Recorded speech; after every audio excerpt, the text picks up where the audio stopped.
Stay a while and listen.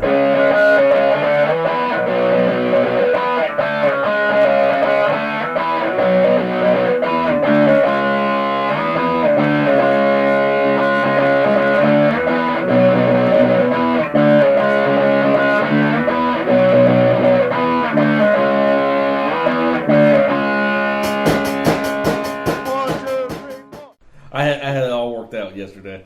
Yeah. Funny opener, yeah. But now we're just doing this instead? We're just going to do this. All right. Well, welcome to the AOP Podcast. This is Ross. This is Saul. We are here today to not do a funny opening because Saul forgot it. I forgot it. I'm sorry, guys. You know how often that happens to me, though? Where I think of something that I want to talk about, and I don't write it down. Yeah, and that's the problem. I should really have like a notepad that I should carry around because I get some great ideas and then I just forget about it. I had that happen at work where I actually have something to write down, but Yeah. by the time I'm done helping someone find the right blacksmith or something for their sword, it's out of my head. And I was like, oh, what was I thinking about? Yeah, But, yeah. All right, so just up front, because we were discussing this before we hit the record button, this show is probably going to be mighty heavy on the wrestling. Yes. I don't know that there's going to be much game, TV, film, like any of that talk. Yes. So, just a heads Well, up. I mean, it was either talking a lot about wrestling or talking a lot about Iran. Yeah, I'm sure that people are like, you know whose opinion I really need on geopolitical stuff? Yes. Ross yes. and Saul. Yes. So Even though if you go back and listen to the old episodes, we pretty much hate that crap. yes. So today, You get like wrestling. Ross said before, it's probably gonna be a lot of wrestling. So if you don't like it, you've already downloaded. It doesn't matter. So And we're going to kick it off. We have a special bumper for this. I'm in control here, and you're going to give me what I want. Give me what I want. You know what I want. I've been asking for it, and you're going to give me what I want. All right. So we actually had gotten a request through the Facebook. Is that correct? from the book face, yep. Yes, the book face. Yep. For Saturday night's main event. It was from 1990, one with the Ultimate Warrior and Hulk Hogan teaming up against the Genius and Mr. Perfect. Yes. And I was totally okay with that when I saw what it was, because it wasn't Halloween Havoc, like 1999 or whichever horrible one it is. Yeah. Because obviously, like, I listen to other wrestling podcasts where they'll go over stuff. Yeah. And when the people involved in the wrestling business at a high level are like, this is awful.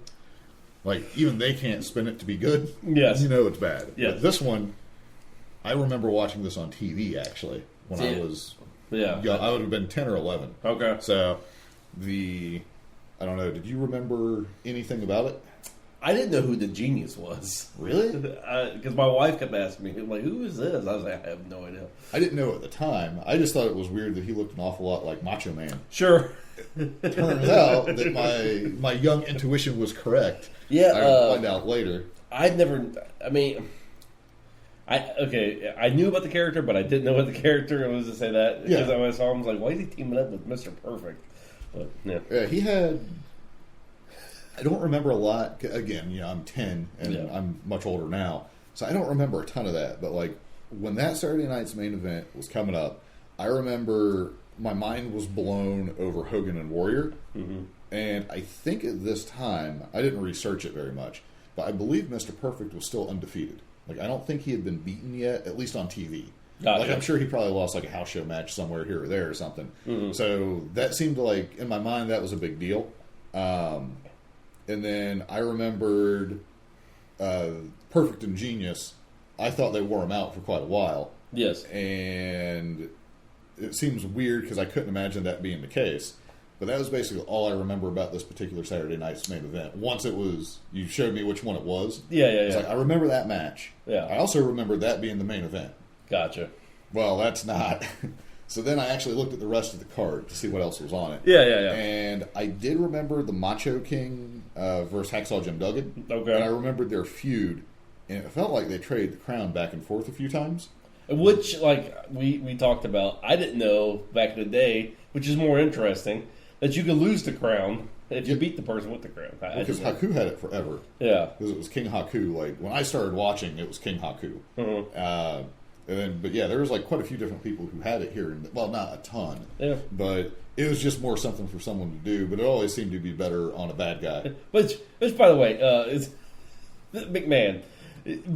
That crown was terrible. I mean, it looked like something you could get at like. It said macho on it.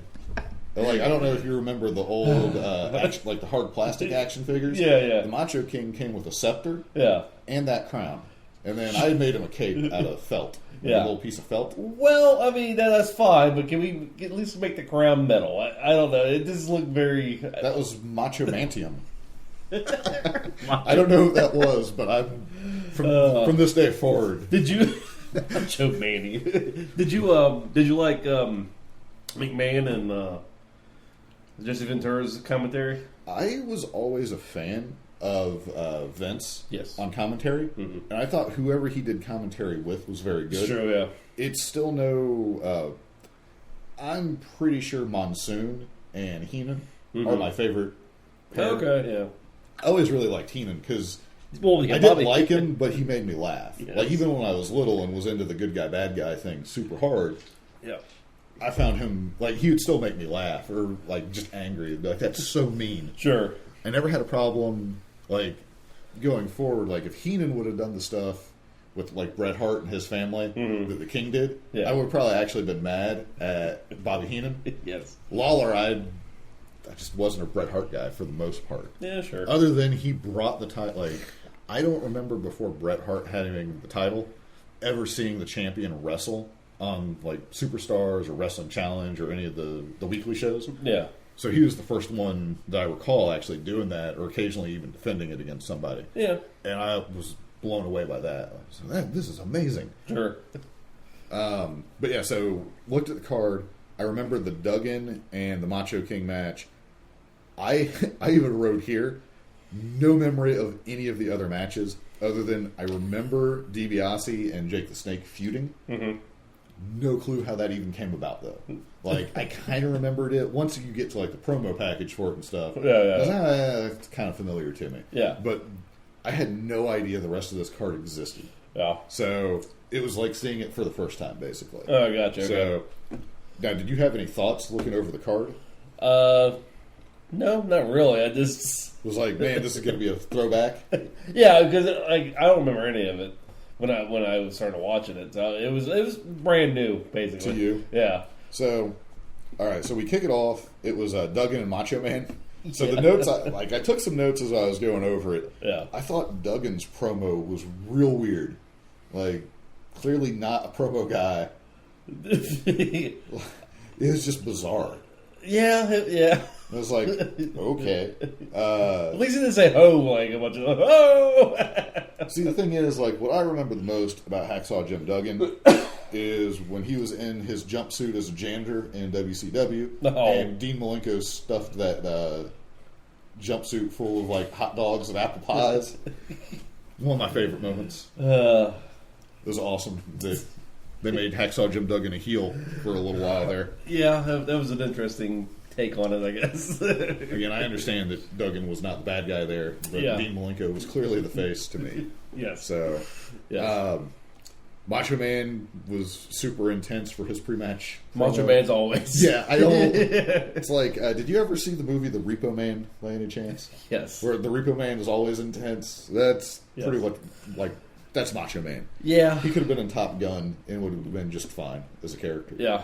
Did you notice, like, Scary Sherry?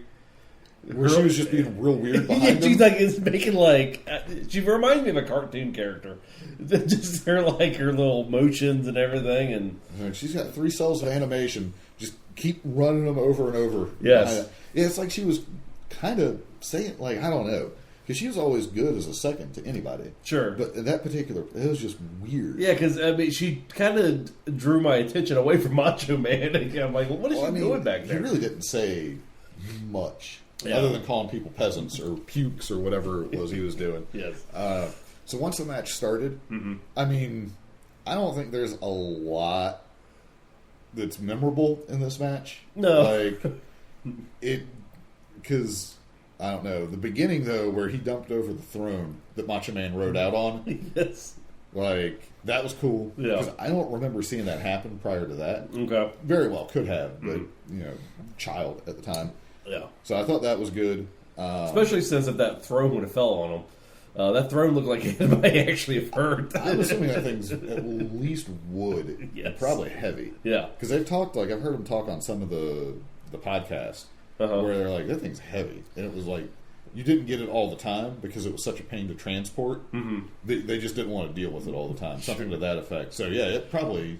Well, and the other thing I noticed about watching like the entire show, I see WWE or WWF at the time kept their piping in of the fans and the cheering, the when booing. The fans were just sitting there. Well, I was like, there's a lot of cheering going on for people just sitting down. Yeah, with no movement. Yes. Yeah, I noticed that at one point. I was like, man, the crowd is into this. And then I like started paying attention to the crowd. I was like, I don't think the crowd's that into this. You guys did it back then, too. You piped it in. I mean, you have, like, production, you're live. I don't know. So, I genuinely was surprised at the thing. Like, so for the general match, Macho Man made this match. Would you agree? Like, yeah. He did. Duggan, I think, threw, like, 8 clotheslines, a bunch of punches. Sure. And then Macho Man threw himself all over the ring for Duggan to make him look like a beast. Yes. But, I mean, this match relied on Macho Man, I'm pretty sure. I'll agree with that. I have never watched, like, Duggan's prior to WWF stuff. Really? I never went back to watch his old stuff because I just can't bring myself to. But I do kind of want to go back and see if he had a different style elsewhere. Or... like what? Because I remember being a big Hacksaw Jim Duggan fan when I was little because he was a good guy. Yeah. But watching that time, I was like, this guy didn't do anything. He carried it around like big 2x4. Yeah, 2x4. Yeah. The old Hasbro came with the 2x4. That was convenient. Uh-huh. But I know he never won the world title for my action figures. Like, he never held that belt. Yeah. Ever. Yeah. Like, there are a few people that never did. Him, Demolition. Like, basically, if you were a tag team wrestler, unless you were Shawn Michaels, you never won that belt.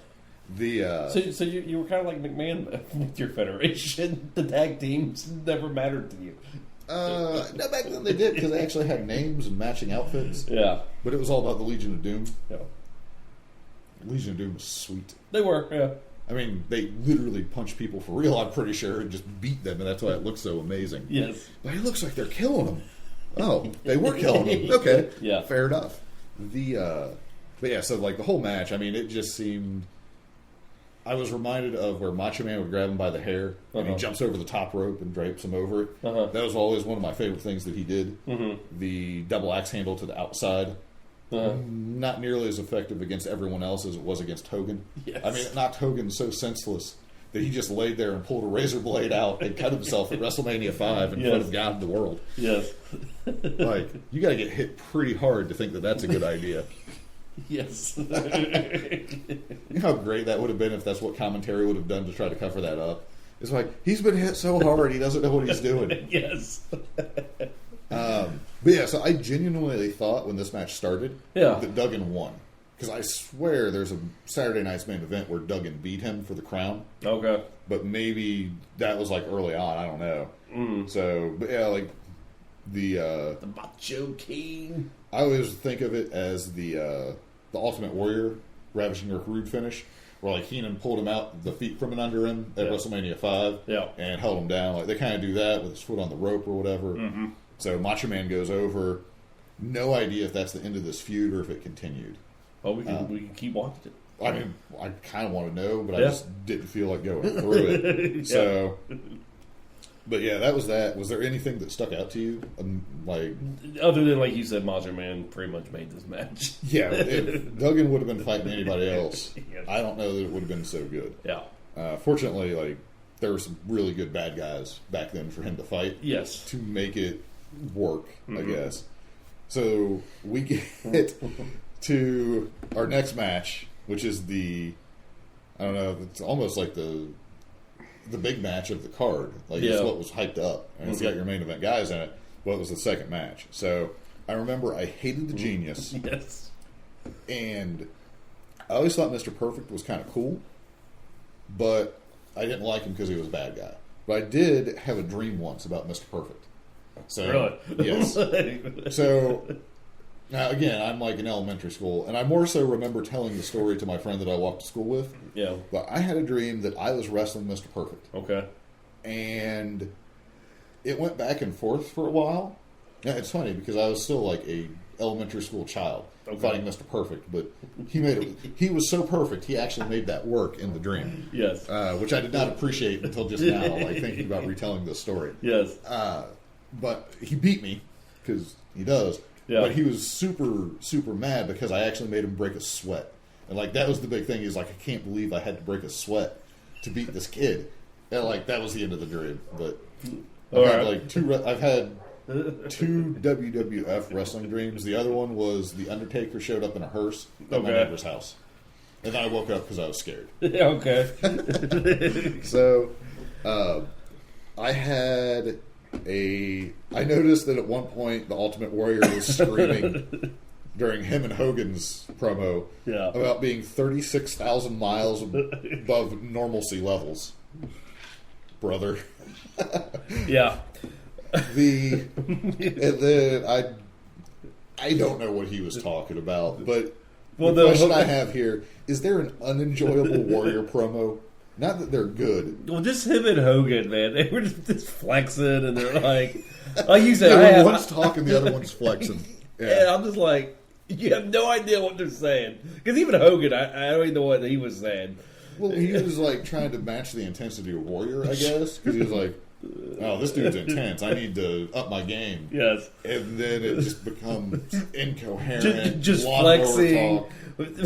Yeah. Yeah, where they're like a lot of flexing, a lot of like snarling, grunting for no real reason. Yes. But I mean, they were like, you believe they were ready to go out and kick some butt. This is true. This is true. Yeah. One way or the other. So I had a little note here. Like, I genuinely thought this was the main event. I did too. Yes. So my guess is when I was little, I saw that match and I saw this one and fell asleep because I was a child. And Saturday night's main event didn't typically come on until like 11:30 at night. Sure. So I don't know what the original airtime of this one was.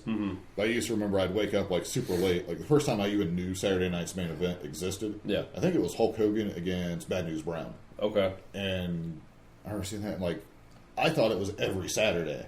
Yeah. But it was not. And I was very disappointed because I would make myself stay up that late. Yeah. And there'd be nothing. Yeah. So, let's see here. So, the first thing, other than Perfect and the Genius flipping all over the place for a little bit for him. Well, I liked how they also talked about the Genius's his scroll, which was just a clipboard. Well, I thought he had a metal one at one point that actually did, like, curl up on the ends. Okay, yeah. Like, I think he usually had a poem on that because he'd hit people with it and then he'd hit his weirdo moonsault. Well, yeah. More on that. But yeah, so like so Perfect and Genius get the upper hand. Yes. Perfect gets Hogan with the Perfect Plex. Yes. Reaches out with his hand to stop the referee from counting 3. Yes. To tag in the Genius.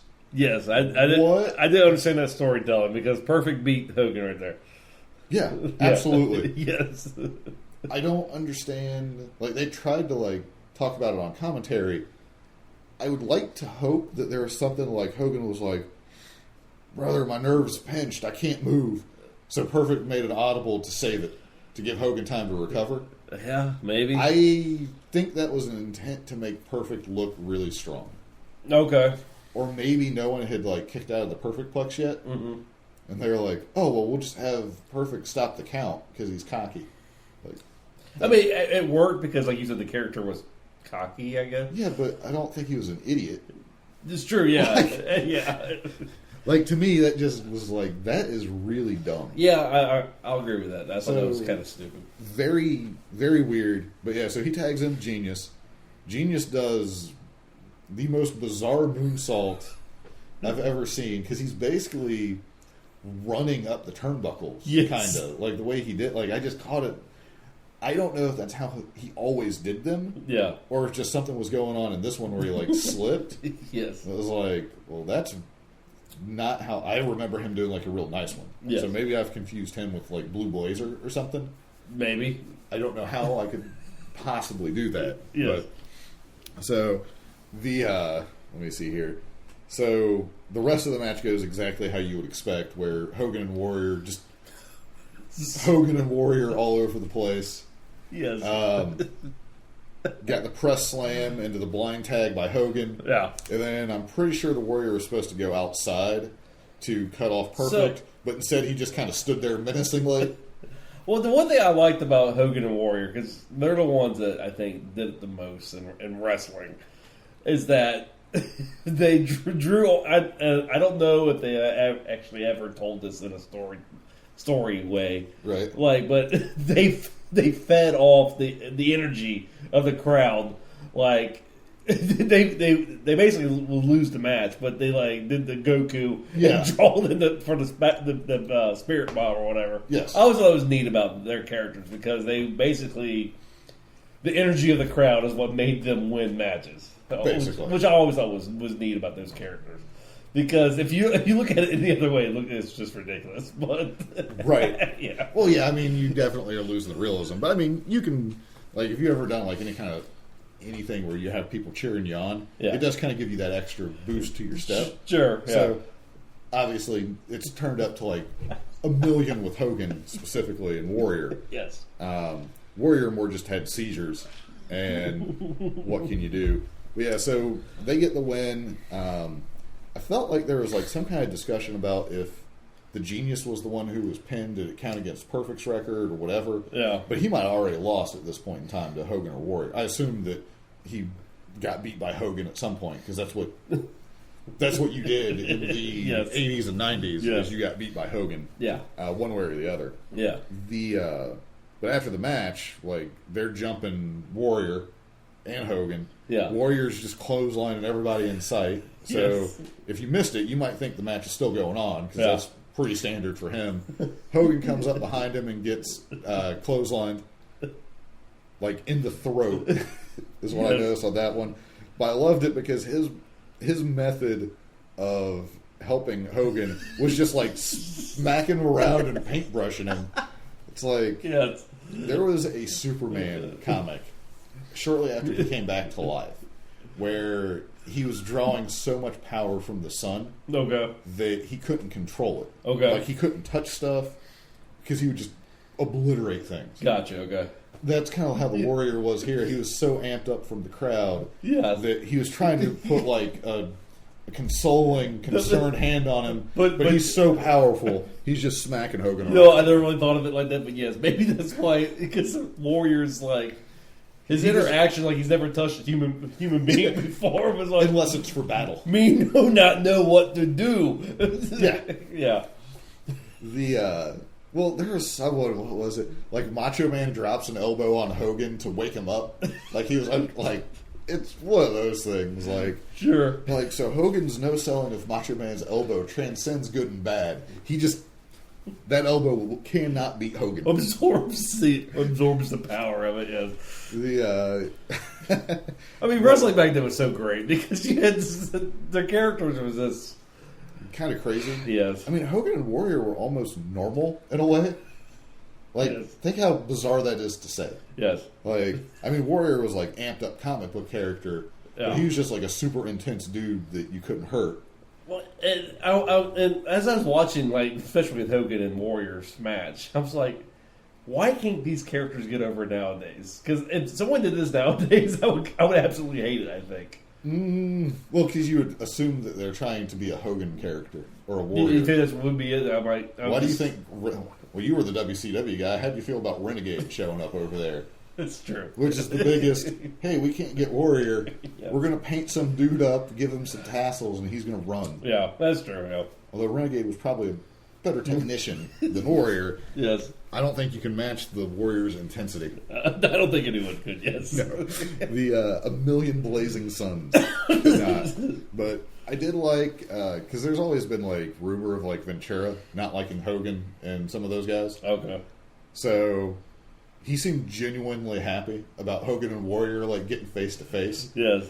So I like to be he knew that Hogan was supposed to lose to him. He was finally he's going to have to get beat clean by somebody. Sure. Something along those lines. Yeah. So, yeah, I mean, that match was... I remember a lot more of perfect and genius being in control. Yeah. Because, I mean, that's all Hogan could really do is sell for people and then beat them up. Yes. Seems like they would have extended that a little bit. Yeah. It was pretty quick and merciless because you're in there with Warrior. So Yeah. I'm sure there were some live rounds, as they say. Yes.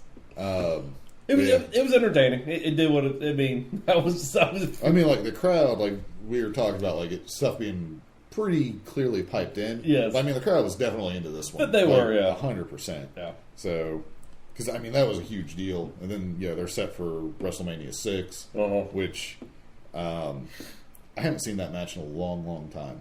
But, all right, so we get to Jake and Greg the Hammer. Yes. The things... So, Jake's stolen the $1 million title, and he's keeping it in there. Mm-hmm. So, Greg Valentine, the only thing I really remember from him was he had beat Rugged Ronnie Garvin at one point, and Garvin had to be a referee. And this was on, like, the Superstars or Wrestling Challenge or whatever it was. Yeah. That's where that storyline was playing out that I remember. Mm-hmm. I remember that he was in Rhythm and Blues for a while with the Honky Tonk Man, I do. but he had the black hair. I do, yeah. I mostly remember him WCW as basically a former shell of himself, basically. Yeah, he was just there for experience to help people, probably. There was a time period, and I know the Hasbro toy had it. He wore a shin guard backwards because he would do the figure 4, and he would put the shin guard against him. I'm almost certain. Really? Okay. I wouldn't bet all my money, but I'd bet like a good chunk of money. I do like how your notes. Yeah, anyway, just keep going. I also have a little note here about the body. When he went for the back, he has a tank top tucked into dress pants with a belt. Yes. What a look! What a look indeed. Yes. So I mean, like, this match was basically all set up, basically for Jake to kind of win and get beat up. Yes. But at some point in it, I noticed, I was like, man, Jake is sucking wind. Yes, he was. Like, real bad. I was like, is he selling or is he...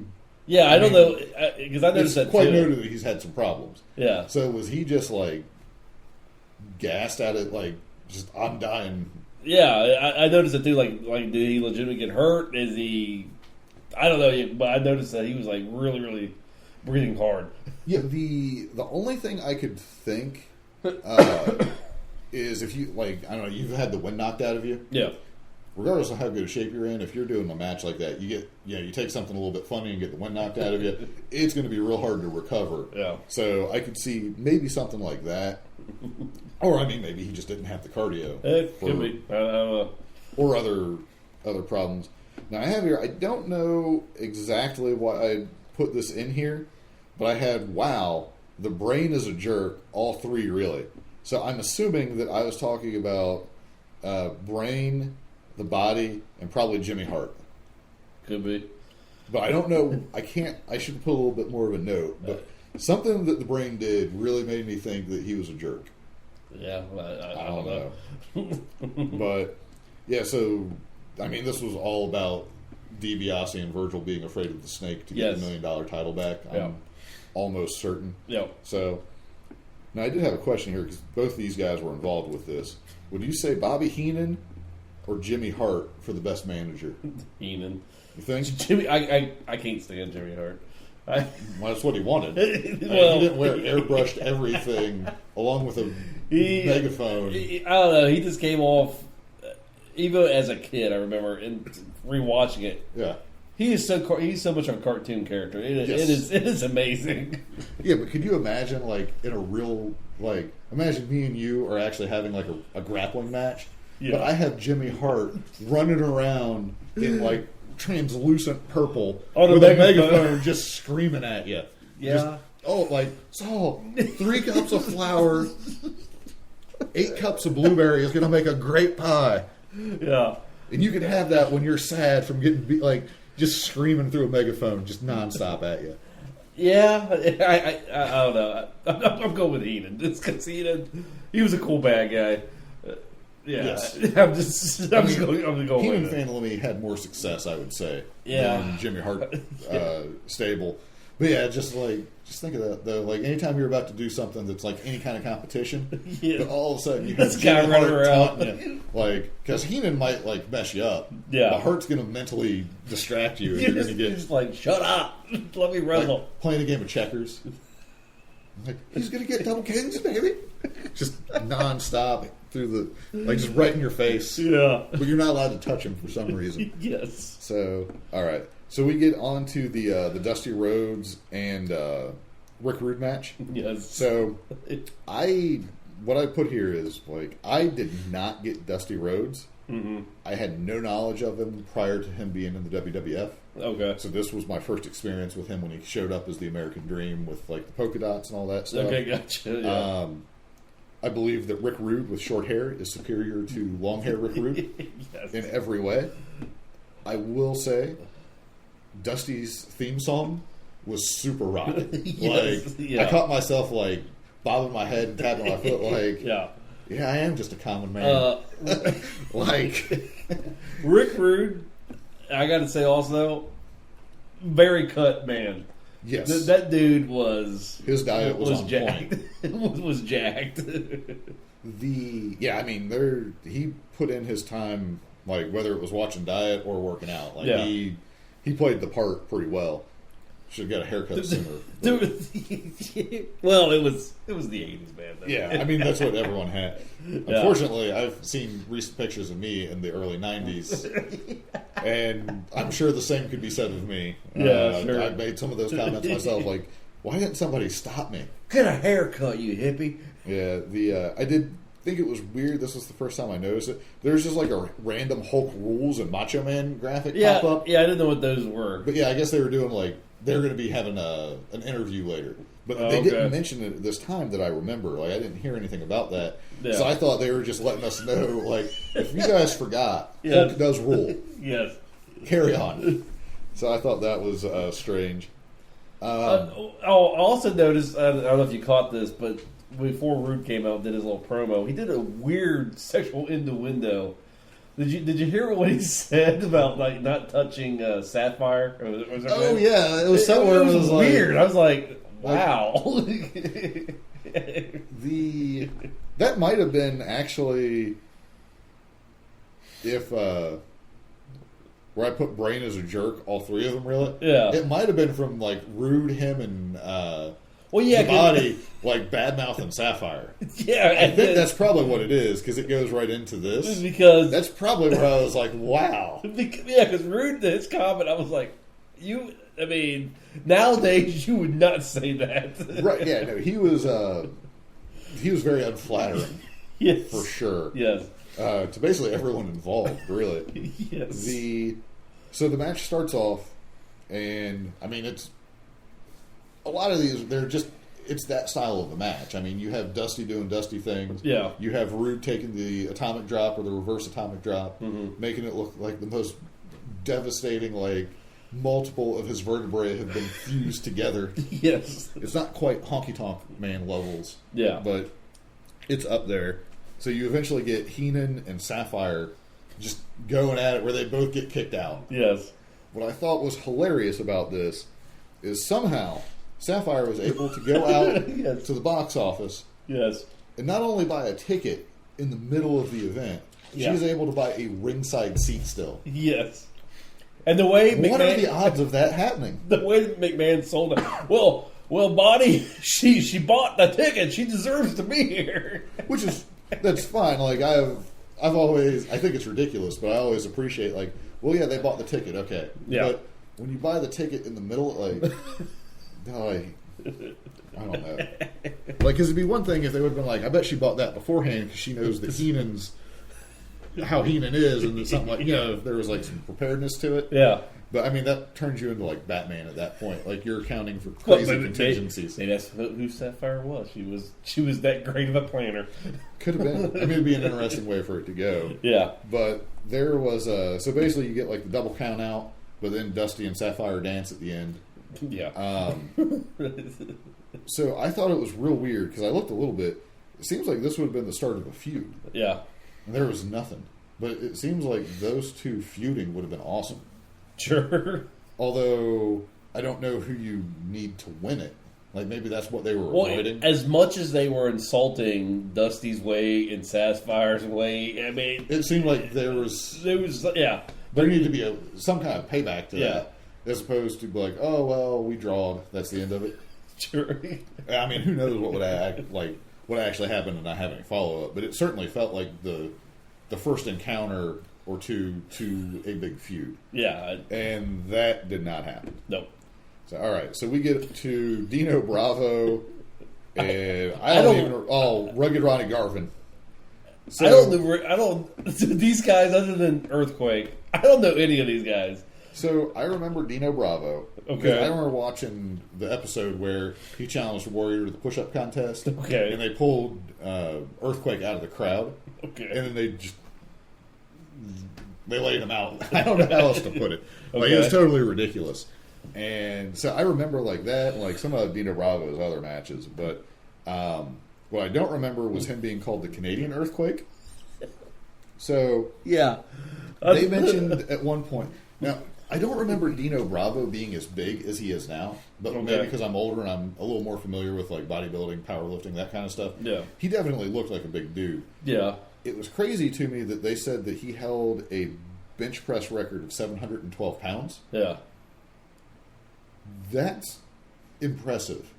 Yeah. I don't know if he really did that or not. Or did he make it I up? want to believe that Dino Bravo had a 712 pound bench press, but I mean that's a lot.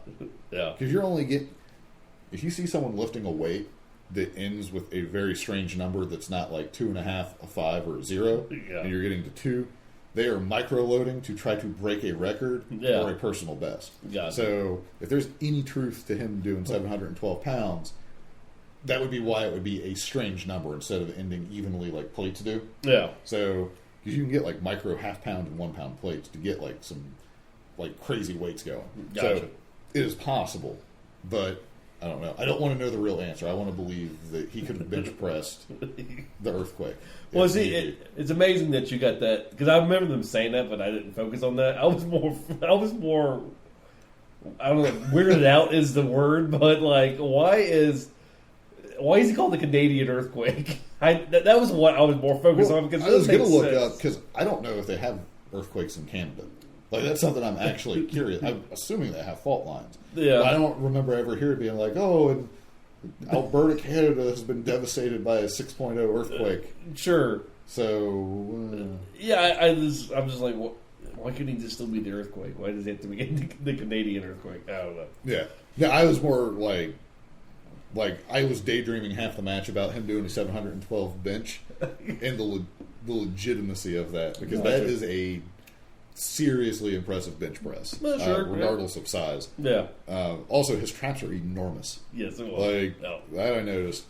Other things I noticed was Earthquake's tights were super old and they had stains all over them. Where it was just like, this is just a big sloppy dude that's going to sit on you. Yes. And you don't want none of that. Because like the first time I ever saw Bret Hart up close was there's a Raw taping and they did a Shotgun Saturday Night, and this was in Cincinnati, and it was him against Undertaker for the Shotgun Saturday Night. Okay. And seeing him up close, like on TV, his tights always looked so slick and everything. Yes. But up close, like you could tell, like Bret Hart's tights were kind of getting old. Yeah. So I don't know if he was wearing like the non-TV tights, or if his tights always looked like that, but because from TV, and it not being high def, you couldn't tell.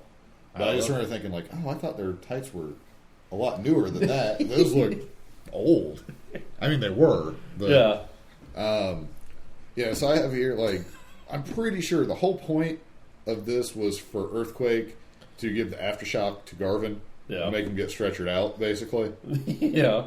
Because I don't know if Garvin was anybody at this point in time, other than just, like, he was the dude that up-and-comers beat that was like, oh, you beat somebody that mattered. Yeah. Well, not quite Barry Horowitz. Like, he's definitely, like, he would beat Barry Horowitz easy. Yeah. So we need that next tier of enhancement or something. Yeah, I have no idea. I also, due to the amount of times they said it, I think there's going to be something where Mike Tyson's going to be a referee. Yes. I don't know if you caught that. They only mentioned it a few dozen times. They drove that point home. My God. So my final thought for this, though, was the fact that we had someone named Canadian Earthquake. Yes. There was a severe lack of Canadian destroyers in this match. Yeah. All of them, actually. There was not a single Canadian destroyer on this entire show. And not nearly enough finisher kickouts for my current taste, apparently, based on what I do watch. Yes, this is true. The reality is, I watched the whole thing and seems like the order should have been different. Yeah, I thought the main events were weird. Yeah, but I mean, I think it was get people before they go to bed, probably. Yeah, with the two big matches first. Yeah, that could have been the strategy. Yeah. I mean, it worked for me when I was little because I remember those two matches and nothing else on that card. So he's with the bed. I either went to bed or I was. I don't care about Dusty Rhodes. I don't care about Canadian Earthquake. My action figures were much more exciting than those. Yes. Now what's changed? Oddly enough, except now it's G.I. Joes instead. But yeah, I mean, I thought it was an enjoyable show. It entertained my wife. Yeah, she's like, "This is just ridiculous." I was like, "That's the whole point of it." Yeah, but I mean, it was a good time. It made me watch 1989. I went back a year and watched the 1989 main event of Hogan. Who was it? I think it was Hogan and Warrior. No, it was Hogan Macho Man. Hogan Macho Man versus Twin Towers. So we watched that. I remember that one. Yeah, that one was crazy. Yeah. If someone wants to suggest that one, we can go back and watch that. Hey, we could do it on our own. We'll just do it ourselves because that was an entertaining match too. Yeah, no, that whole thing was crazy. Yeah, like that whole storyline for that was a big deal. But yeah, so again, we had what was the Nick. So thanks to Nick, if you're actually listening to it. Thank you, Nick. If anyone else or it was enjoyable. Movies, TV shows, video games, you guys can send in requests for whatever. We'll talk about it. Probably wrestling, we're going to be better at talking about it than some of the other stuff. But I mean, we try to entertain ourselves. If someone requests us watching Lonesome Dove, I mean, we'll watch it, but I mean, I can't imagine us being too passionate about watching it. Which might make it actually a better review for it. I can't believe. Now, we were talking about this before it started. Please, if you're going to request something, don't be like, hey, I want you guys to watch the entirety of Supernatural, all 14 seasons. Yes. Probably not going to happen. An event. I think it's 23 seasons, isn't it? I have no idea. I mean, 14 is a ridiculous number. I mean, you kind of stop counting at a certain point. Yeah, you keep talking. I'm going to look up into Supernatural seasons there are. I mean, the key thing for me, Castile was the star of that show. Like, I liked him the most. But, yeah, so if someone's going to send something in or request anything, be reasonable with it. Like, we're not going to watch 9 seasons of a TV show or something. Yes. But individual episodes or like story arcs or something, wrestling events, video game, like all that stuff's fine. You can hit us up. We got the Twitter, which is the AOP Podcast. We have the Gmail, which is the AOP Podcast Gmail. We got the book face thing. The book face, yeah. What is the book face? Is that just Agony of Positivity? Yeah, it's Agony of Positivity. On Facebook. On Facebook. Do we still have the Lighthouse logo there, or do we have the new one? No, I changed it. Okay, so we got the current logo. Yeah. If you ever see an old yellow logo, because we have a book face or Facebook. I like that you've broken yourself. Yeah, we have a page, and then we actually have a page. You know what I mean? So there's I don't know how Facebook does crap, but it's like so there's a page where it says dedicated, where you have to be a friend of the person to see it. Okay, and then we actually have a page of where people can add us as friends to see our posts. So right now, you could have just cut an Ultimate Warrior promo, and I would have understood just as much about Facebook as you calling it a lawnmower. Yes. The 25,000 tons of sun rays. Yes. But, okay, so we're going to go on to... Oh, did you find out how many seasons it was? It's 15 seasons. Okay. Yeah. So it was 14, because my wife watched all of them leading up to the final one. Which is just amazing, because I can't... Yeah. It took quite a long time. She did it in 2 days. She had 4 TVs going at once. Impressive. And those seasons aren't short either. That's CW style. Yeah. So, all right. So we're going to move on. And acting and all. To AEW. Yes. Now we're going to do the normal bumper. Well, I don't know what the hell's going on here, folks. Looks like he's just wearing blue. This is a revolution. All right. So AEW, they're doing Homecoming. Yep. So this is about the extent of the wrestling I watched for the week that I was paying attention to. Gotcha. Was Saturday night's main event and then this one. Yeah. So we have, what I've done on this one is I took a few extra notes because they were promoting it as kind of like an event, and I had some stuff going on where I was trying to distract myself. Gotcha. So Yep. we have way more notes than I would normally have, so we can kind of skip through some stuff, but there are just certain things that I noted that kind of caught my attention. That's fine. That I would Yeah. normally not probably remember when it came time to talk about it. Yeah. All right, so we got kicking it off with Cody and Darby. Mm-hmm. So I was excited for this one because I was really curious how it was going to go. Yeah. One of the things that I thought was weird was Arn talking to Cody and blocking his mouth like a sideline coach. Yeah. I liked it as a touch. Yeah. But it's definitely weird because you never see that in wrestling. But it is a nice little flavor thing to it where it's like, that's weird, but it does kind of make sense. Cause The only thing I can think of during this match, and it doesn't lead anything to with Sean Spears, yeah. he pretty much stole Sean Spears' gimmick. Unless they're going to clash eventually. Or they become like a group. That's what I keep thinking. That would be the most logical thing, is eventually Arn and Tully. Arn's like, boys, you need to put the past behind you. Well, and then they get to a point where they get like the tag team title shots or something, and then you can still have like Spears turn on him again. Yeah. Like, that's fine. Whatever. Yeah. But yeah, I was wondering about that, so we'll have to see. Let's see here. So Darby did that crazy corner bump where you get that just hurt. Like, this one didn't look as bad as the others I've seen. Well, but it makes me cringe because it's like, man, that just looked rough. Let's see. So I noticed that his dive, like when he does his suicide dive, he, like, a lot of the guys kind of like reach out with their hands, and it's nice and gentle, and you kind of fall back. He just goes like full on shoulder to your face. If you don't like get your hands up, then sorry about your luck. Well, he's going like, he's so small though, so maybe he's going like 90 miles an hour though. It's true. Like, I'd rather have like a big dude, who's like, not actually doing a suicide dive to me. That's Whereas, true. like, I don't know. I thought for a minute there because Darby took the corner off. I thought he was going to be doing like the heel roll in this match. Okay. Like, I thought it was going to go full on to that, and he was going to be throwing like Cody's arms into it or something. Yeah.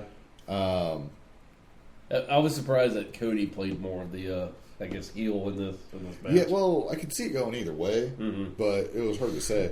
There was one point where he got tossed off the top rope, and the way he went, I thought he got thrown to the floor. I was like, oh my God, he's going to die. Well, because the same thing happened to me when I was watching it, and I remember when you and me were watching one of the pay-per-views at the Daily Place. Yeah, and we thought the same thing because we forget there's a ramp right there. We're like, oh my God, he's from out of the ring. Well, they shot it in such a way that you didn't see the ramp. I don't know if that was intentional. Yeah, but I was like, oh my God. So I have here where, because Cody throws his weight belt into the crowd now. And I was like, how does that go? He's like, I'd like to order 56 weight belts, please. I need one for each week of TV, and we got at least 4 pay-per-views. It's neat. I mean, like you said, it's more. I don't know how much weight belts cost, but I mean, it's more expensive than Bret Hart's like glasses.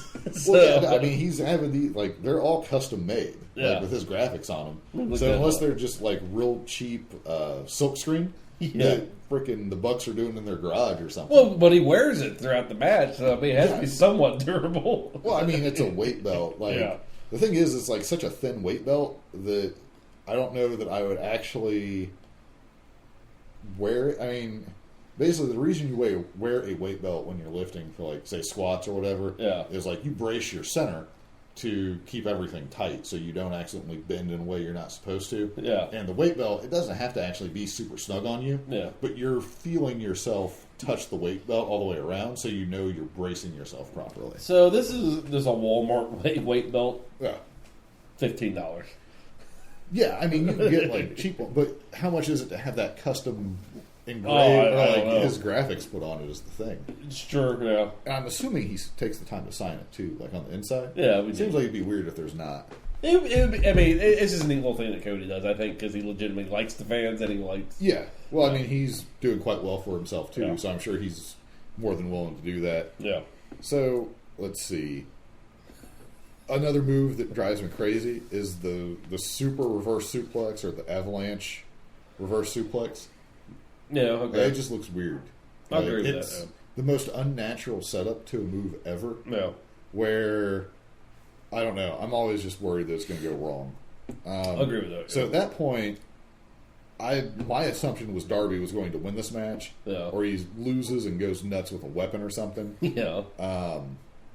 Obviously, we know the end result. I was incredibly wrong there. Yes. But at that moment, I was like, I'm pretty sure he has to win this.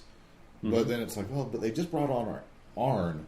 Yeah. He's not going to lose the first match with Arn, is he? That seems ridiculous. Yeah. But, so, he, something else I noticed they did was he had done like the figure four, where he fought out of that. During the commercial break with the picture-in-picture, Yeah. they went back to the figure four, which you Okay. don't see a lot, where they go back to a non-finishing move, Uh-huh. but he just kept working the leg, so I thought that was a nice little touch. Yeah.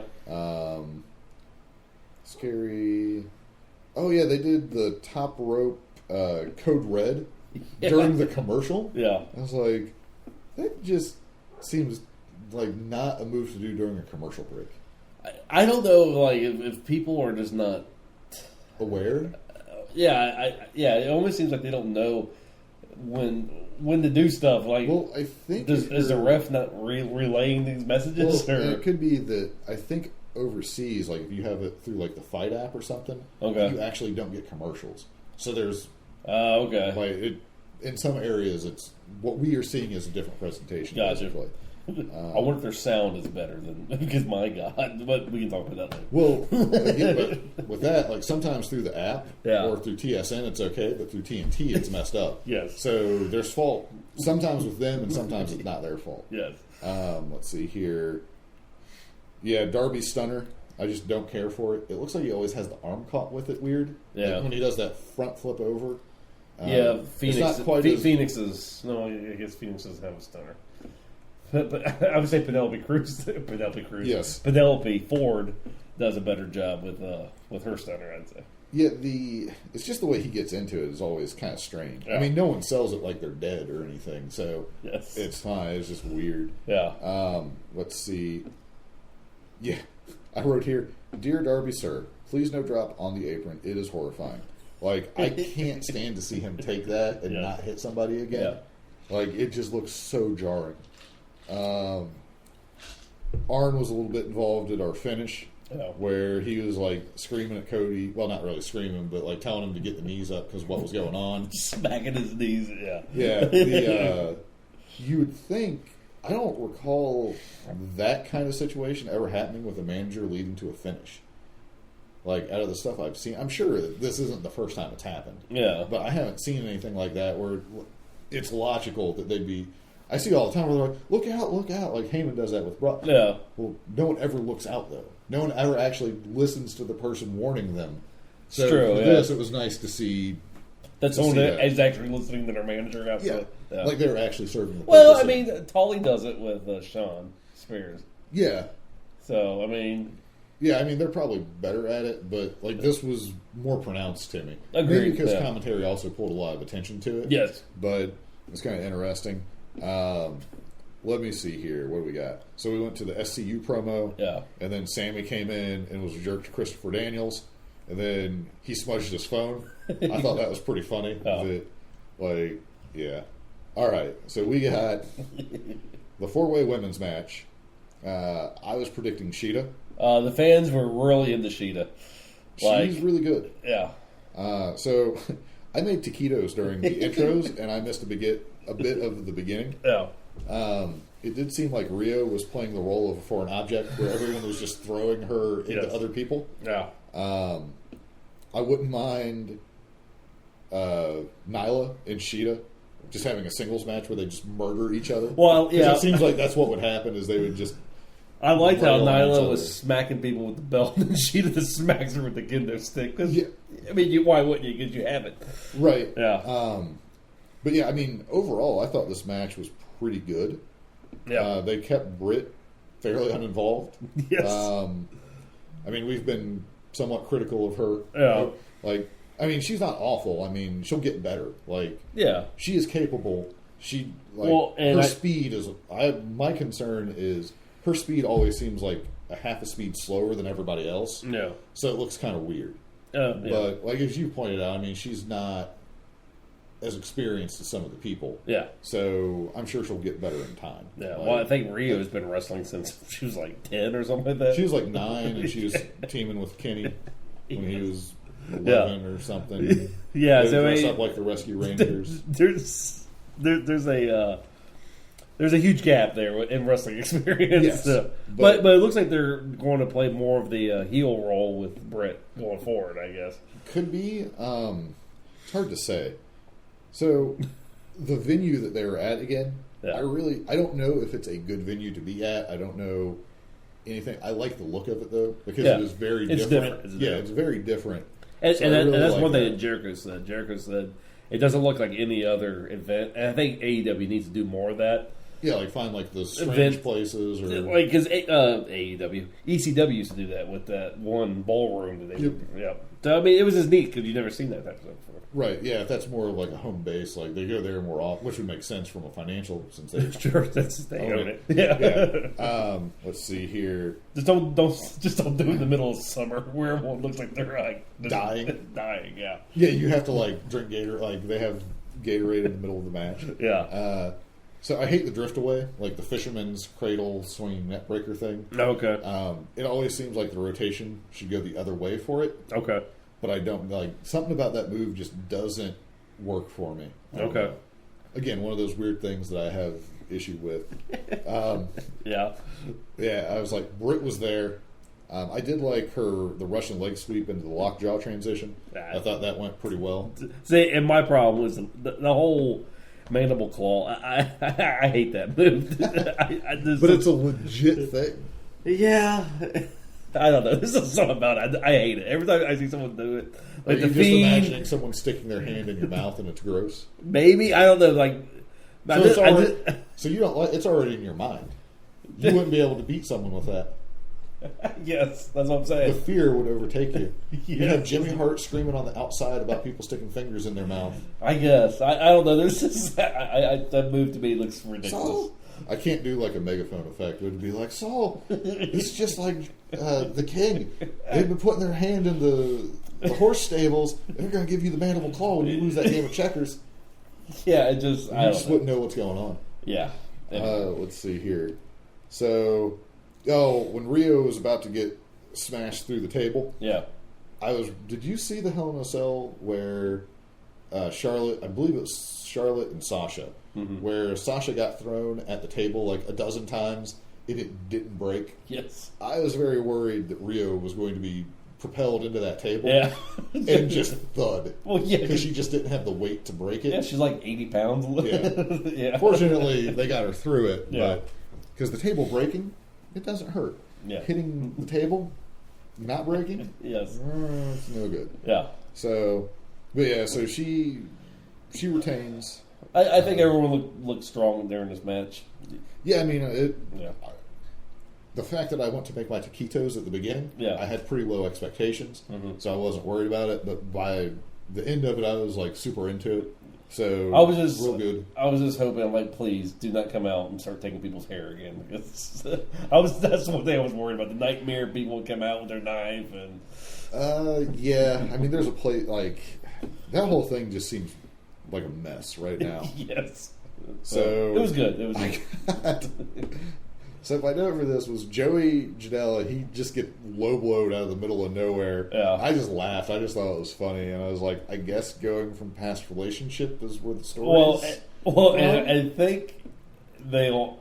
I mean, I don't know how they can because they got pretty R-rated with their tweets. Did you read those tweets? Yeah, you told me about it. I was looking at it. I was like, I wonder if they're going to get told to stop.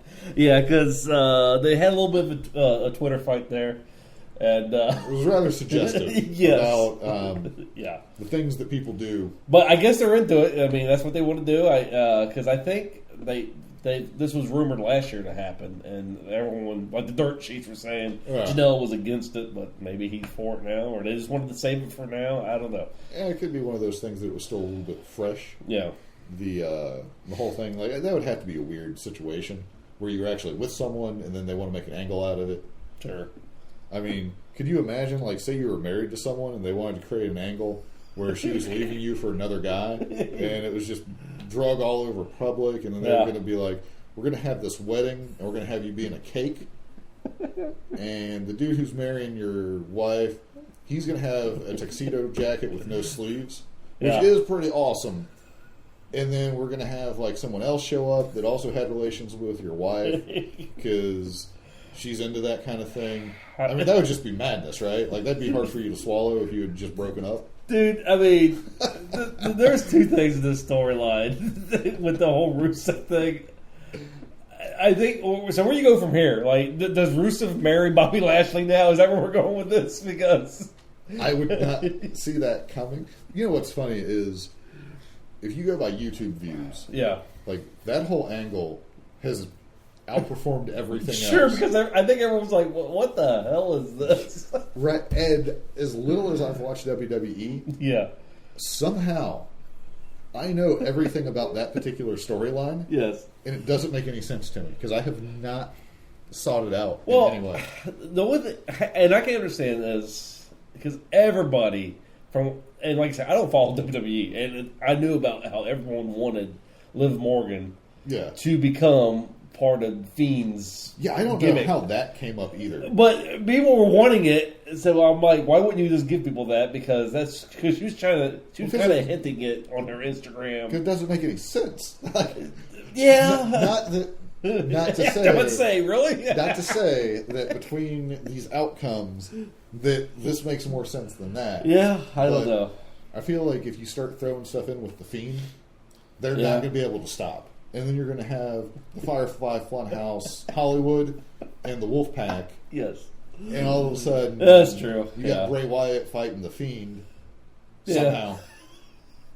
Where they never show up. And then it's revealed that it's the same person. Everybody's like, I knew it all along. Like, I'm sure you did, but here we are. I don't know. So, that whole thing. But I mean, we're not even trying to talk, and it came up because just a rant. So, I mean, it's effective for getting them publicity. It is. Not a fan of it, but I am a fan of how ludicrous it's become. Because at first it was like, oh, they're going to drop this after like 2 weeks and it's just going to be dumb.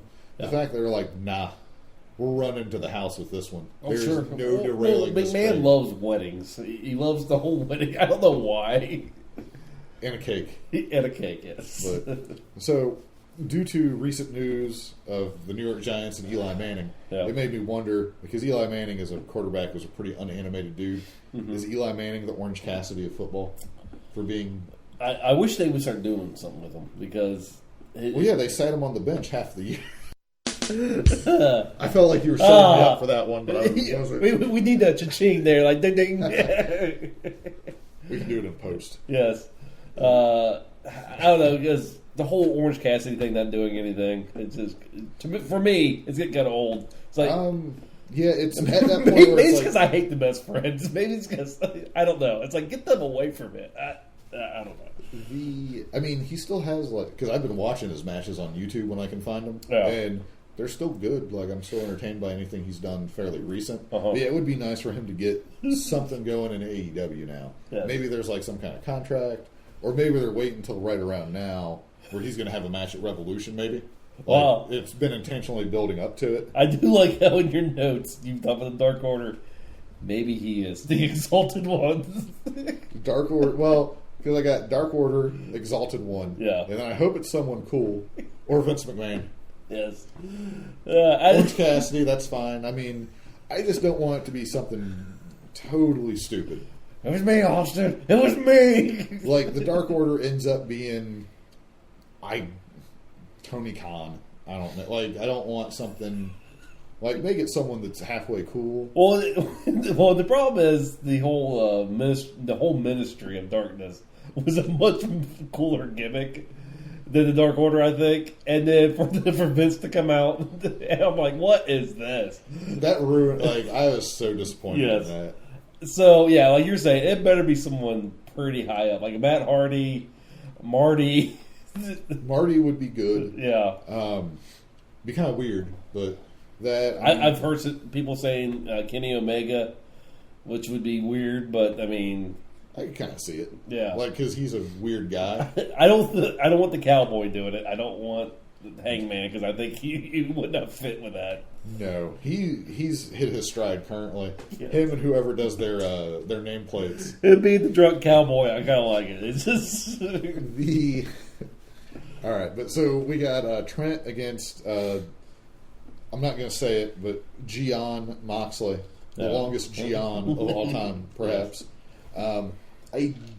So before it was like, I don't think Trent's going to fare very well. Yeah. And I'm curious if there would be an interaction between him and Orange Cassidy. Yes. So there was also some dude in the crowd I saw that had a sweet Ric Flair jacket. I don't know if you caught that. I didn't see it. It was awesome. It's during Moxley's Okay. entrance. So the type, I preferred when Moxley was wearing like the UFC like the fighter style tights. Yeah, I like that better than the pants. I don't know why he went back to the pants. I mean, it might. I mean, he was always big in WWE, where he was like, "Well, it doesn't make sense that if I'm going to fight someone, I'm going to strip down to my underwear." He was like, "I just wear what I'm wearing." Sure. So, I mean, it does make sense from that point, but from a look standpoint, Yeah, since apparently I'm hyper. because he's only wore the I would say the New Japan style once in AEW, right? Right, but like during the G1 and everything last year in New Japan, like that's what his gear was over there. What? The shooter. Oh pants. yeah. So, like he's. So did he wear that this year at that? No, so, and we'll talk about this a little bit. So, Yeah. I watched Wrestle Kingdom Night 1 Yeah. this morning, and he had, like, just the black pants that he was wearing in this match Oh, okay. with his wife, Mrs. Moxley, according to the badge she got. Mrs. Moxley. Yes. I like it. Anyway, back to AEW. But, yeah, so, I also wonder, because, like, Trent had the old HBK style dirt bike boots. Okay. The Ziggler wears, like those. I wonder how many people actually wear those. Because I won't lie, if I was going to wrestle and wear boots, Yeah. those would be the style of boots I would have too. Sure. Solely because of that. And I'd want to be throwing super kicks. So, but I'd want it to be a finisher, not just a strike. Yes. Throughout this whole show, I noticed that JR was super consistent in his desire to see pin attempts. If nothing else about his commentary, Yes. he was just like, you know. I had forgotten all about the box inner circle thing until they were talking about that. Really? Okay. Well, I was more caught up in the whole Tanahashi Jericho thing. Yeah. With the AEW title going on. So I have, because my wife was watching Lost during this. Yeah. The numbers are bad in Lost, by the way. So don't play the lottery with those. But not because of a curse, just because everyone plays those numbers. Yeah. So if you do win, you're going to be splitting it and not getting very much. Okay. Let's see. So Trent's got his half Nelson suplex, or whatever, the half and half, whatever they want to call it. Yeah. Is very similar to Kenny's Dragon. Mm-hmm. Like, as in, I don't cringe when I see it. Mm-hmm. And I can tell you, after having watched The Night of New Japan, Yeah. suplexes going backwards, high and tight on the neck, like John Cena's haircut, Yeah. plentiful. Like John Cena's haircut. I like it. So, I don't know. This match, I didn't think there was anything amazing in this match at all, but it was just a straightforward enhancement match almost. You all right? I'm reading ahead to your notes, and it's cracking me up. Anyway. Yeah. But yeah, so like just like I mean, Trent looked pretty strong in it. He got more offense in than I thought he would. Yeah. I liked where Chuck Taylor on Twitter had been like, "Dude, he's gonna kill you." Like, I just thought that was funny. Yeah. So like that kind of stuff makes them grow on me. Yeah. Because I was initially in your boat where I don't really care for him. Yeah. I'm still not like super into it, but Yeah. it's growing on me slowly. Sure. Like stuff like that makes me laugh. Let's see if anyone's interested. The AEW title, you can get replicas for somewhere around the $220 range. Where'd that come up? I just saw the belt, and then I looked up how much replicas were. Oh, okay. I don't think I would ever spend that on it. No. But if someone wanted to buy me one, I would rather have $219 cash, and I would buy something more useful. Yes. But if I had to get something that would just take up space for no reason, that'd be an okay thing. Yeah. Ford GTs are, in fact, sweet. Yeah. Like, with that. Yeah. What do we got? So during the picture-in-picture ad, Sammy has the cue cards. They again mentioned the Ford GT. My question was Ford like some kind of sponsor for this episode? Yeah. And then I was just thinking it's hilarious. Like, since Sammy's probably going to be doing the poster board thing, is like they're traveling to the show, and he's like, "Hold on, guys, we got to hit this Hobby Lobby. I need more poster board." Like, is someone in charge of that for him? Yeah. But that got us to the Dustin and Sammy match. It's odd that Dustin is so angry with Sammy when Hager's the one who actually broke his arm. Yeah. So, picture-in-picture on my watching, it ended during the commercial still. Yeah, So it was like, why? Yeah, their picture-in-picture sometimes ends for some reason. I don't know why that happens. So, I am let down that I have never seen anyone defeated by the Rhodes Power Slam. Yeah. I would like to see a montage of Dustin like power slamming sandbags or cars or something, like training it to turn that into his finisher. Yes. Like where he's like just like weightlifting or like heavy bags. Like he's power slamming them and they're exploding. Well, what is his finisher? I believe it's still like he takes them up like it's he's a gonna stupid turnbuckle thing, is it? No, Okay. It's not even a legal move. No, he takes them up like he's doing the suplex, Yeah. and then turns it into a neck breaker, I believe. Gotcha. Okay. Which seems like a 2-count move if ever I saw one, but Sure. whatever. Yeah. Let's see. So they had a moment when he was setting them up in the corner where I put here, at least now I'm not the only one aware of the size of Sammy and his tights. If nothing else, JR was cracking me up. He's like, "My God!" Hopefully, JR is in the back like, "Kid, you got to get some pants, man. trunks that fit." Those are like 2 sizes too small. Yes. I hope, if nothing else, that I can spread the word, and I'm not the Well, you only know what? Now weirdo. this is going to be his gimmicks. Now he's just going to wear shorter. I hope not, but whatever. I mean, I'm already watching men in their underwear, so I don't guess it matters. Just turn into a full thong. Yeah, it's just like it's so distracting to me. Like I don't know and his haircut. Yeah. Like seriously, like, There's a lot about the character that just drives me nuts. Which is probably which I guess he's achieving it. So I'm sure there is a part of that where maybe some of the girls really like that. I think guys hate it. Yes. So I'm completely falling 100% for what his goal is. Yes. And he's just like laughing with all yes. his money. Let's see. So we got Adam Page coming up with the most cowboy cowboy crap shirt ever. Yes. I do wonder though on the bar thing, where did he come from? Like there was no way for him to walk. Did he just like pop up from the floor? He's a bar ghost. Yeah. Because like I didn't see him like step up. Like when I looked, he was just standing there. I was like, well, that's not a corridor behind there. Yeah. So he had to be just sitting on the ground, like getting beer and pop up. But he was just there. Which is more amazing. That's his power. He disappears. I guess him and Private Party have a very strange dynamic, but it entertains me. Yes. Let's see. So we got MJF coming out. So that was just like the backstage thing. That wasn't where he was on commentary. My mistake. But I like the sign that MJF tips 5%. Yeah, I saw that. Yeah. He was doing do you remember when Cody had like the Ring of Honor thing or whatever? Uh-huh. Like, so I didn't see that coming when they set up the ring thing. Mm-hmm. It should have been real clear, like, oh, MJF is winning this and he's going to do this after he turns. But whatever. Although the amount of people, like, because he kissed that one chick on the lip, like, I thought that was weird. Yeah. He's going to get herpes if he's not careful. For the cage match, I hope it's the Big Blue. Now, would you be style mad, cage. or like, talk about his interaction with the crowd, would you be mad if he grabbed your Giants hat and just threw it? Yes.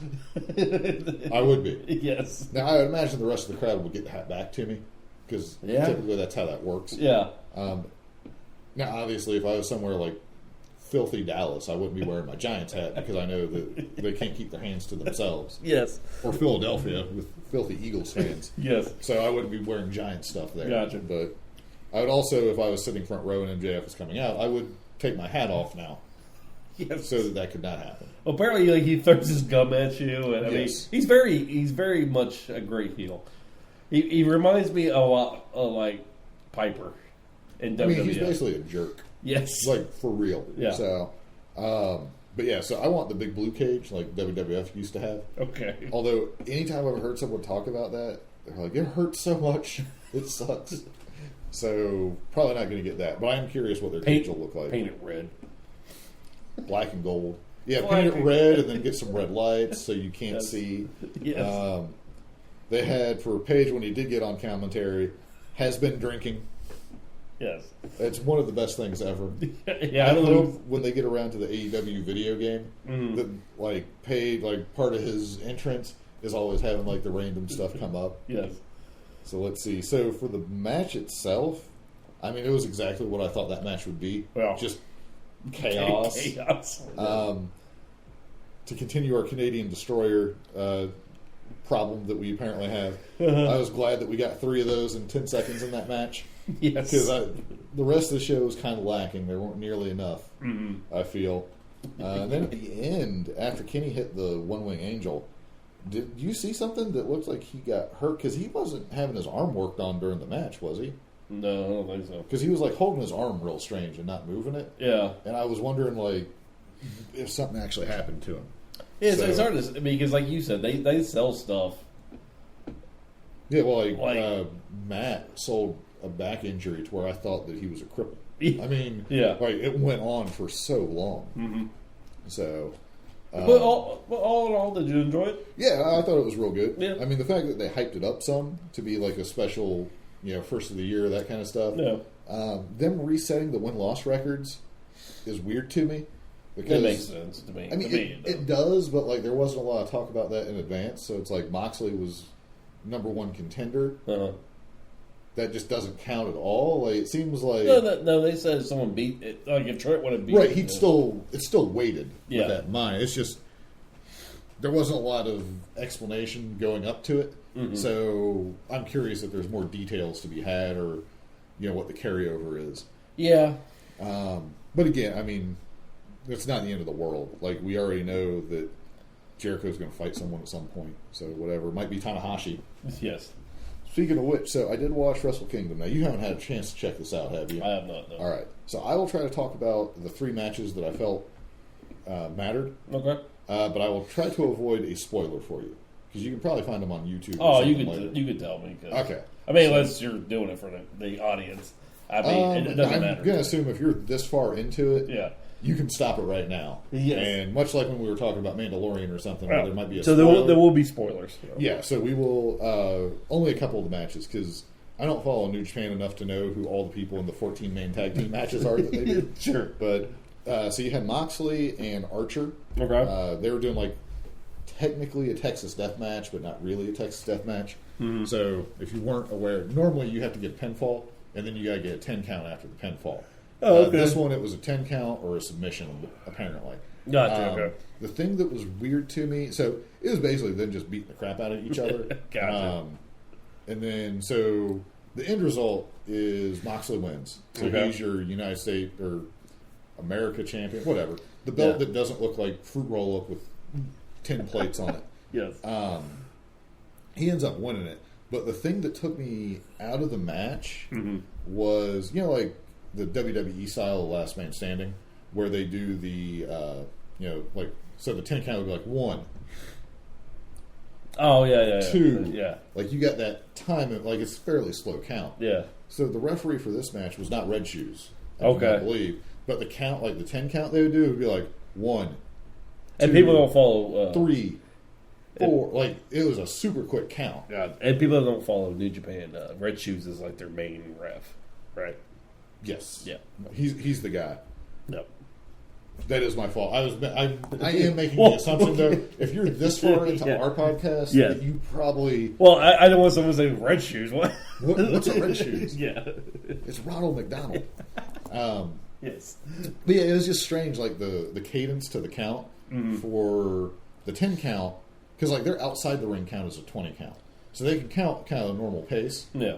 But it's really like the 10 count and the 20 are about the same. Gotcha. With this, like one of the dudes would take just a massive move, but the count was so fast by the ref that there wasn't really proper time to sell it. Gotcha. So they were kind of no-selling stuff in a way, if that makes any sense. Like, it wasn't a no-sell, but it just didn't seem right based on what I'm used to. Yeah. And, like, from the psychology of it to me, it seems like if you're going to have, if I hit you with, like, a big move, Yeah. you don't want that fast count. Like, if I hit you with my finisher, I don't want a 1, 2, 3, 4, like a super fast 10 count where you're going to get up at 8 or 9. Yeah. Because it's like, well, that didn't lay him out long at all. How is that a finisher? I would much rather have the slow count on it. Gotcha. So that was the only thing I thought was weird. I mean, they made it work fine, and I mean, it's basically a last man standing match. I mean, you're just beating the crap out of each other. Archer, though, somehow on the finish, it was the tiny Japanese tables. Okay. His arm was bleeding a lot. I don't know what actually happened, but I'm guessing something caught him there. So you said Renee Young is over there? Yeah, apparently there was like something where she had Mrs. Moxley on like a credential badge or whatever. And did they show her on TV? No, I didn't see anything about that. Okay. I think that was just from like her Twitter or Instagram or something. Gotcha. Okay. Yeah, so, but it was just funny. Mrs. Moxley. Gotcha. And then Corey Graves had tweeted about like, because on the After the Bell podcast, like she was talking about people like, oh, Renee Young to AEW or something because Moxley's over there, and she's like, that's not how it works.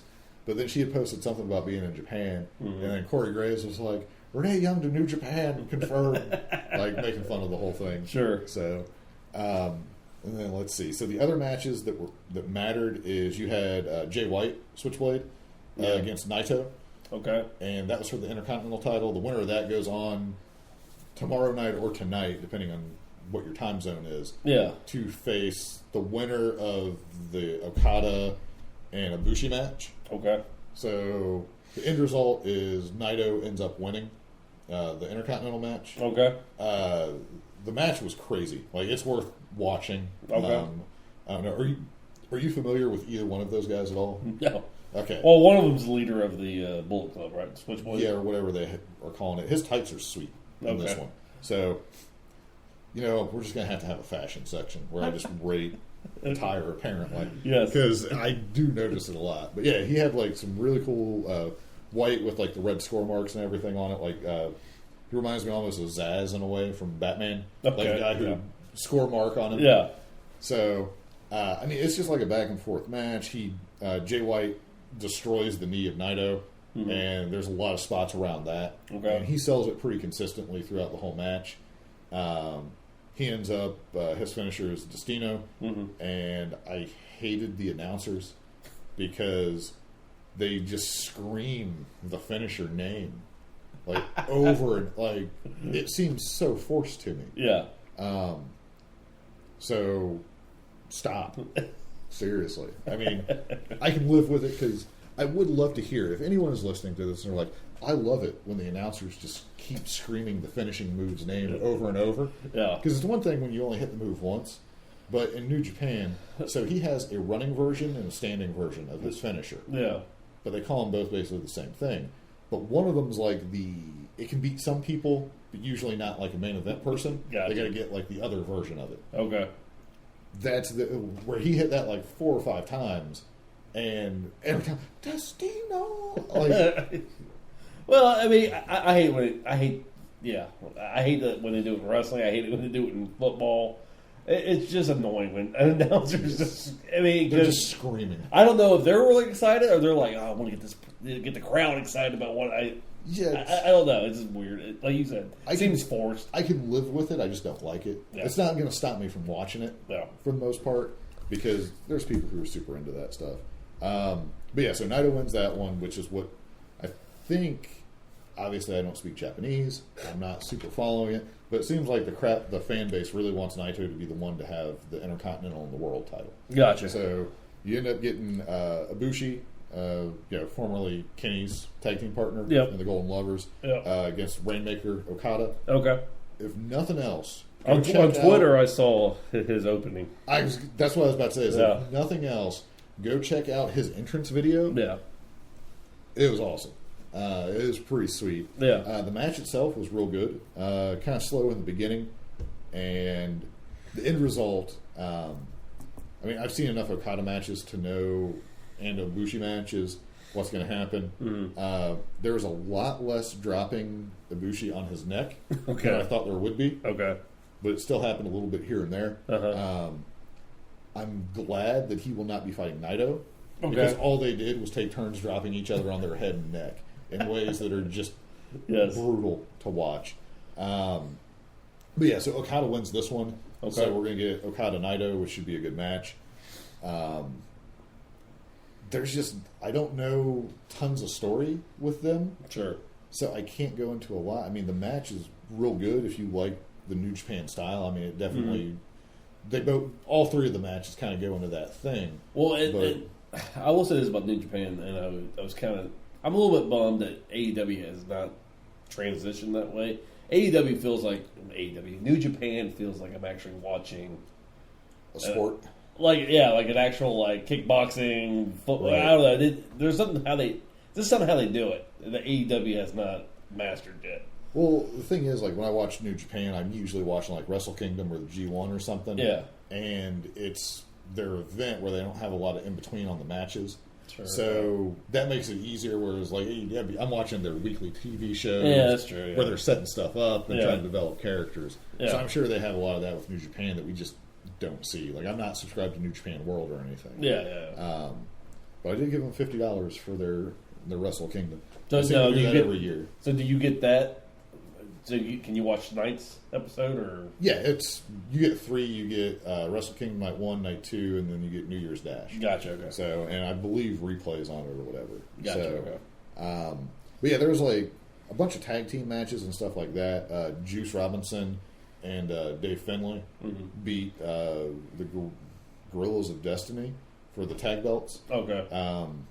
I was in and out during that match because it started at 4 a.m. when the thing was going on. So yeah. But all in all, it was all pretty good. Okay. I don't care about a lot of the multi-man tag match stuff that they do. Yeah. But they were just getting people on both nights, I think. But it's pretty good. So you excited about the Jericho match then? Yeah.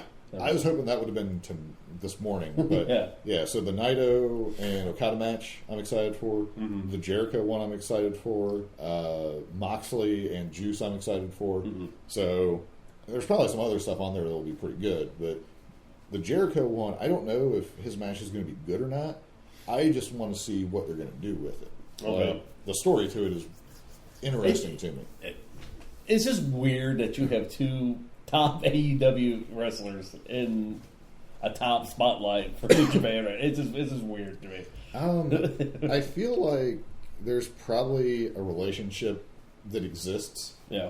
That either they've been playing dumb to us about it, or kind of overhyping not working together, or they really did have some problems, but they've come to terms. Well, at the end of the day, it's a business, and it seems like Tony Khan is a business guy. Right. And I think it sounded from the Bucks that it was more New Japan not liking them and Kenny or something like that. Yeah. Which would be fairly understandable, I guess. Yeah. But I don't know. As a fan, I want it to all be worked out because I really like them and New Japan. Yeah. I'd like to see them work together because there's some pretty crazy matches and you could get some cool stuff. Yes. Where you get the Golden Lovers back together for something, and you're seeing a New Japan title here, like a AEW title over there. Once they eventually get, I would assume a secondary title or the tag belts even. Yes. You could have some real interesting stuff. Yeah, you could. Versus their partnership with WWE, where you just get Kenny marrying somebody. This week's marriage section. Yes. A marriage week. That'd be amazing. Kenny eats dog food and gets married. I like the dog food eating. It's embarrassing to somebody. It feels like there's a real stake. Sure. That's Vince's way of pitting them against each other for real. Yeah. They have to backstage politic to win that match to not have to eat it, and it really brings out the fire in everybody. I suppose. Is it bad that that doesn't sound like completely insane logic based on what we know? I can see it happen. All right. So I think we went long enough. Yeah, well, It's a wrestling podcast this week. yeah, I mean, Star Wars. it's coming. Star Wars, the movie. If you guys have not seen it, I will say this about it. So if you go into it with low expectations, which I did, and you just want to see a space movie with glowy sticks, it's a great movie. So, a question that I was asked by my uncle. Yes. If you had a choice between two things, Yeah. and we'll bring this up, 'cause it sounds like we're probably going to do another Star Wars episode here before long. You could have a lightsaber, Yeah. or you could have an X-Wing. Okay. Which one would you take? Like for as what? Or just Like, you could have a lightsaber, like Okay. a real lightsaber, like Star Wars Yeah. universe, or you could have an X-Wing that you could fly. Yeah. I have a lightsaber. Yeah, that's what I would go with too, is the lightsaber. Yeah.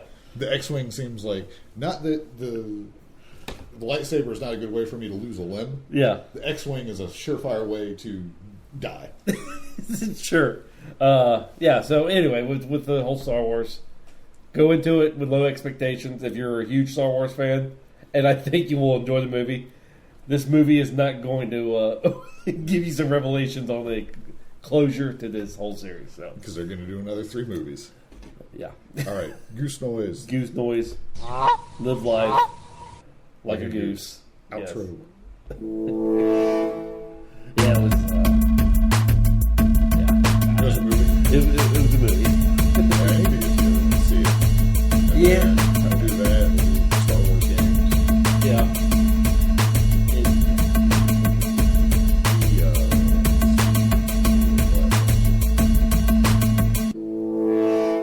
Macho King.